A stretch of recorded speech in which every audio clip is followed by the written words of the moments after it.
Hi to all of you. I'm Dr. N. Vijayan, National Best Teacher Awardee, Senior Principal and Chairman of Zion and Alin Group of Schools, Tamra. Students who are preparing for taking the board examination scheduled to start from 15th of Feb 2025 for the CBSE children, and for state board children that would start from 3rd of March, 5th of March and 28th of March respectively for 10, 11 and 12 standard children. Examination tips. This examination tips ஒவ்வொரு வருஷமும் board exam போகிற குழந்தைகளுக்கு நான் கொடுக்குறது வழக்கம். அதே மாதிரி இந்த வருஷமும் இப்போ இன்னும் ஃபியூ டேஸ் இருக்கிற இந்த காலகட்டத்தில் ஒரு எக்ஸ்பர்ட் இருந்து ஒரு டிப்ஸ் பிள்ளைங்களுக்கு ரொம்ப பிரயோஜனமாக இருக்குன்னு தான் என்னுடைய நம்பிக்கை. அதுவும் நிறைய ஸ்டூடெண்ட்ஸ் சொல்லியிருக்காங்க நீங்கள் கொடுத்த டிப்ஸ் ரொம்ப பிரயோஜனமாக இருந்ததுன்ட்டு. அது ஏன்னா 30 வருஷத்துக்கு மேலாக எனக்கு அனுபவம், இந்த குழந்தைங்கள போர்டு எக்ஸாம் ப்ரெசென்ட் பண்ணுற அனுபவம். என்னென்ன பிரச்சனைகள் அவங்களுக்கு இருந்துச்சு, என்ன பண்ணியிருக்கலாம் போர்டு எக்ஸாம் முன்னாடி, அதெல்லாம் எனக்கு தெரிஞ்சனால தான் இந்த டிப்ஸ் நான் கொடுக்குறது. அந்த கொடுத்த டிப்ஸ் எல்லாம் யூஸ்ஃபுல்லாக இருந்ததுன்னு அவங்க சொல்லியிருக்காங்க. இப்போது முக்கியமான டிப்ஸ் நான் கொடுக்க விரும்புகிறேன். குழந்தைங்க இதை கவனமாக கேட்டு பின்பற்றினா நிச்சயமாக போர்டு எக்ஸாமினேஷனில் நீங்கள் எதிர்பார்த்த விட கண்டிப்பாக 25% மார்க் எக்ஸ்ட்ரா, அதாவது 500 மார்க் எதிர்பார்க்குற பிள்ளைங்க 400லேருந்து 480 வரைக்கும் போகலாம். 600 மார்க் வாங்குற பிள்ளைங்க 500லேருந்து 590 வரைக்கும் போகலாம். ஸோ ரொம்ப யூஸ்ஃபுல்லாக இருக்கும். அதை கவனமாக கேட்டுக்கோங்க. ஏன்னா ஃபியூ டேஸ் இருக்குது. இந்த டேஸ் எப்படின்னா ரொம்ப முக்கியமான காலகட்டம். சரியா? அதாவது இந்த நிலைன்றது பொதுவாக நான் குழந்தைங்களுக்கு சொல்கிறது என்னென்னா, இந்த 1500 மீட்டர் ஓட்ட பந்தயத்தில் இந்த அத்லீட் கடைசி லேப்பில் தே ஆர் தேர், நீங்கள் டிவியில் பார்த்துருப்பீங்க இல்லை டைரெக்டாகவே பார்த்துருப்பீங்க. அவங்க முகபாவனை, அவங்க பாடி லாங்குவேஜ், என்ன அவங்களால சாத்தியமோ, என்ன அவங்களால மேக்ஸிமைஸ் பண்ண முடியுமோ அது அவ்வளோ அந்த கடைசி லேப்பில் இருக்கும்போது போட்டு வின் பண்ணியிருக்காங்க. பல தடவை நீங்களே பார்த்துருப்பீங்க. ஃபர்ஸ்ட் ரவுண்ட், செகண்ட் ரவுண்ட் பின்னாடி இருக்கிறவங்க எல்லாமே ஃபைனல் ஸ்லாட்டில் தான் முன்னுக்கு வந்திருக்காங்க. அதே சிச்சுவேஷன் தான் நம்ம இப்போ இருக்கிறோம். இந்த ஃபியூ டேஸ் அதான் ரொம்ப ரொம்ப ரொம்ப முக்கியம். இந்த ஸ்டேஜில் நீங்கள் பண்ணுற சாக்ரிஃபைஸ், இந்த டேஸில் நீங்கள் பண்ணுற ஸ்ட்ரகிள் உங்களுக்கு பின்னாடி லைஃப் லாங் சக்ஸஸ் கொடுக்கும் அப்படின்னு தான் சொல்கிறேன். அந்த பேக்ரவுண்டில் இப்போ நீங்கள் என்ன பண்ணணும், என்ன பண்ணக்கூடாது, அதாவது உங்களுக்கு ஏதாவது டாபிக்ஸ் தெரியல, இது வரைக்கும் படிக்கல, அது டஃப்பாக இருந்தது அப்படின்னா அதை படிக்கவே கூடாது. இப்போ நீங்கள் உங்களுக்கு என்ன தரவாக படிச்சிருக்கீங்களோ அதை நீங்கள் ஒன்ஸ் அகெயின் தரவாக புரிஞ்சு படிக்கணும். எதுவுமே மெமரைஸ் பண்ணக்கூடாது. Road learning is temporary. You will definitely forget in the exam hall. அதனால தான் anything that you learn, understand and learn, அது ரொம்ப முக்கியம். ஃப்ரெஷ்ஷாக ஸ்டார்ட் பண்ணக்கூடாது. இதை புரிஞ்சு நீங்கள் படிச்சுட்டு அப்புறம் என்ன பண்ணணும் அப்படின்றத நீங்கள் பிளான் பண்ணணும். பிளானிங் அண்ட் குவாலிட்டி ப்ரிப்பரேஷன் இந்த ஸ்டேஜில் ரொம்ப ரொம்ப முக்கியம். பிளானும் ப்ரிப்பரேஷன் இல்லாமல் எதுவும் பண்ண முடியாது. So practice makes one perfect. There is a good old saying in English. அதை நல்லா புரிஞ்சுக்கோங்க. More the practice you are more close towards perfection. எவ்வளோக்கு நீங்கள் ஹோம் டெஸ்ட்டாக இருக்கட்டும், ஸ்கூலில் நடத்துகிற டெஸ்ட்டாக இருக்கட்டும், இப்போ எல்லாம் ரிவிஷன் எக்ஸாம் போயிட்டுருக்கோம் அல்லது ப்ரீ போர்டு எக்ஸாம் போயிட்டுருக்கோம். எந்த எக்ஸாமாக இருந்தாலும் ஒவ்வொரு எக்ஸாமையும் நீங்கள் போர்டு எக்ஸாம் மாதிரி கருதி அதுக்கு முக்கியத்துவம் எப்படி கொடுப்பீங்களோ அதே மாதிரி இதுவும் கொடுக்கணும். நான் என்ன சொல்ல வரேன்னா, நீங்கள் சொன்னபடி பிளானிங் அண்ட் குவாலிட்டி ப்ரிப்பரேஷன் சொன்னாங்க இல்லைங்களா, அதில் இந்த பிளானிங்கில் டெய்லி அது நீங்கள் உங்கள் டைம் வீட்டில் இருக்கிற டைமாக இருக்கட்டும் அல்லது ஸ்கூலில் இருக்கிற டைமாக இருக்கட்டும், நீங்கள் ப்ரிப்பேர் பண்ணணும். பிளான் பண்ணுற இதில் இன்றைக்கி நான் ஈவினிங் 5 மணிலேருந்து 8 மணி வரைக்கும் ஒரு ஹோம் டெஸ்ட் ஃபுல் சிலபஸில் எழுத போகிறேன். அப்போ அதுக்கு ஃபுல் டே நீங்கள் ப்ரிப்பேர் பண்ணணும். ஒருவேளை ஸ்கூலில் எக்ஸாம் இருந்ததுன்னா அந்த சப்ஜெக்டை படிங்க. வாட் எவர் இட் இஸ், பகலை ஃபுல்லாக ப்ரிப்பேர் பண்ணிவிட்டு ப்ரிப்பரேஷன் இல்லாமல் போகக்கூடாது. How a soldier will not go to battle field without preparation. போனால் என்ன ஆகும் உங்களுக்கு தெரியும். அதே மாதிரி நீங்கள் தரவா டே ஃபுல்லாக ப்ரிப்பேர் பண்ணிட்டு ஈவினிங் 5 to 8 டெஸ்ட் எழுதுங்க, 3 hours. இப்போ இந்த டெஸ்ட் எழுதுறதுனால என்ன ஆகுன்னா, உங்களுக்கு டைம் மேனேஜ்மெண்ட் தெரியும். அந்த 3 hours உங்களால் முடிக்க முடியுதா.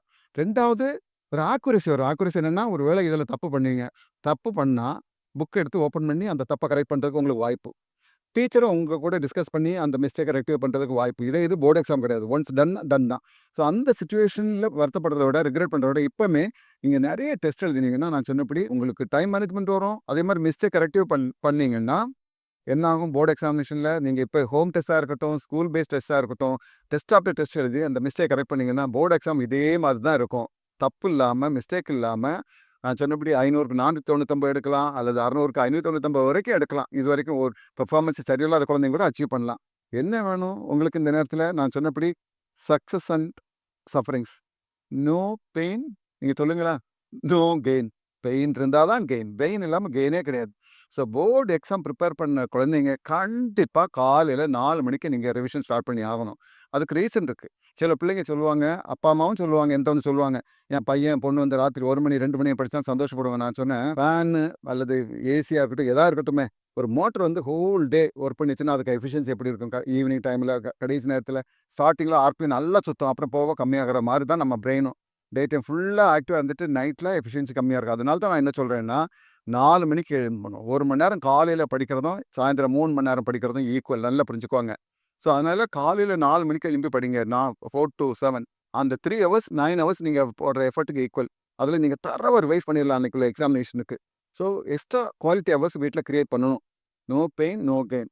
பெயின் இருந்தால் தான் கெயின். அதாவது ஏதோ கனவு பார்த்துட்டு 6 மணிக்கு எழும்பிட்டு நல்ல ரிசல்ட் வரும் போர்டு எக்ஸாம் பண்ணிங்கன்னா அது மாதிரி முட்டாள்தனம் எதுவும் இல்லை. அதனால் கவனமாக இந்த ஸ்டேஜில் ஃபைனல் பார்ட், ஃபைனல் ஈவெண்ட் உங்களுக்கு தெரியுமே, ஃபைனல் பார்ட் ஃபைனல் ஈவெண்ட் ஒரு பில்டிங் எடுத்துவோமே, அந்த பில்டிங் எல்லாம் முடிச்சாச்சு. ஒரு ஃபைனல் டச்சை கொடுத்தா தான் அந்த பியூட்டி இன்க்ரீஸ் ஆகும். அப்போ தான் பார்க்க நல்லா இருக்குன்ற மாதிரி நீங்களும் ஃபைனல் டச் கொடுக்குற இந்த ஸ்டேஜில் கரெக்டாக பிளான் பண்ணி நல்ல குவாலிட்டி ப்ரிப்பரேஷன் பண்ணிங்கன்னா போர்டு எக்ஸாம் வந்து ரொம்ப ரொம்ப நல்லா சக்ஸஸ்ஃபுல்லாக ஆக முடியும். அதுக்கு தேவை நான் சொன்னபடி கான்ஃபிடென்ஸ். என்னால் முடியும், I will do it, I can அப்படின்ற ஒரு மன லெவலுக்கு நீங்கள் வந்துடணும். எந்த விதமான ஸ்ட்ரெஸ்ஸோ ஆங்ஸைட்டியோ இருக்கவே கூடாது. போர்டு எக்ஸாம் வர ஸ்கூல் எக்ஸாம் மாதிரி தான் வரும். நீங்கள் இப்போ நிறைய ஹோம் டெஸ்ட் எழுதினா நீங்கள் கொஸ்டின் பேப்பர் பார்ப்பீங்கன்னா எல்லா கொஸ்டினுமே எனக்கு ஆன்சர் தெரியும். ஏன்னா நான் ஹோம் டெஸ்ட் எழுதியிருக்கேன், ஸ்கூலில் டெஸ்ட் எழுதியிருக்கேன் அப்படின்ற ஒரு ஹாப்பினஸ் இருக்க லைஃப்பில் உங்களுக்கு வரவே வராது. ஸோ குழந்தைங்க நல்லா கற்றுக்குங்க. You cannot escape from writing board examination. You cannot escape from seeing the question paper in the exam hall. அப்போது ஆன்சர்ஸ் எல்லாம் தெரிஞ்சுன்னா எவ்வளோ சந்தோஷமாக இருக்கும். ஆன்சர் தெரியாமல் இருந்தால் எப்படி உங்கள் மனம் பாதிக்கும் அப்படின்றத இப்போவுமே கொண்டு வந்துடுங்க. கொண்டு வந்தால் உங்கள் மனசு ஆட்டோமேட்டிக் டியூன் ஆகும், ஃபோக்கஸ் ஆகும், படிப்பை நல்லா கான்சென்ட்ரேட் பண்ணிங்க, ஹார்ட் ஒர்க் பண்ணிங்க, ரிசல்ட் நல்லா வந்துடும். அதே மாதிரி போர்டு எக்ஸாம் ரிசல்ட் இப்போவுமே ரிசல்ட் டேட்டெல்லாம் டிக்ளேர் பண்ணிட்டாங்க. அப்பா அம்மா உள்பட உங்கள் ஃப்ரெண்ட்ஸ் ரிலேட்டிவ்ஸ் எல்லாருமே ரொம்ப கீனாக வாட்ச் பண்ணுவாங்க உங்கள் ரிசல்ட்டை. ஸோ எல்லாமே நல்லபடியாக முடியும்னா இந்த ஃபியூ டேஸ் உங்கள் ஒர்க் வந்து டெஃபினெட்லி இட்ஸ் அ மேட்டர். கவனமாக, பொறுப்பாக, நிதானமாக, எந்த விதமான மனசிதறல் இல்லாமல் if you can really determine I will work very hard, I work very smart, writing as many number of tests as possible. I'll come more mistakes. I'll commit, rectify the mistake. Finally, there will be hardly any mistake. அப்படின்ற லெவலுக்கு நீங்கள் பண்ணீங்கன்னா நிச்சயமாக you two good. அதே மாதிரி சாப்பாடை பொறுத்தவரையில் no outside food, no outside water. இப்போ ஸ்கூலில் கேன்டீன் இருந்தாலும் கேன்டீன் ஃபுட் அவாய்ட் பண்ணிடுங்க. வீட்டில் அம்மா பண்ணுற இதுதான் குடிக்கணும். பாயில் வாட்டர் குடிங்க. தேவையில்லாமல் வெளியில் போகக்கூடாது. பொதுவாக அந்த காரில் எல்லாம் சைல்ட் ஆன் போர்டுன்னு எழுதியிருப்பாங்க. அது மாதிரி உங்கள் அப்பாட்டே சொல்லுங்கள், அம்மாட்ட சொல்லுங்கள், மெயின் டோரில் வெளியில் சைல்ட் ஆன் போர்டு எக்ஸாம் பண்ணி யாரும் விசிட்டர்ஸ் வந்து உங்களை தொந்தரவு பண்ணாங்க இந்த ஸ்டேஜில்.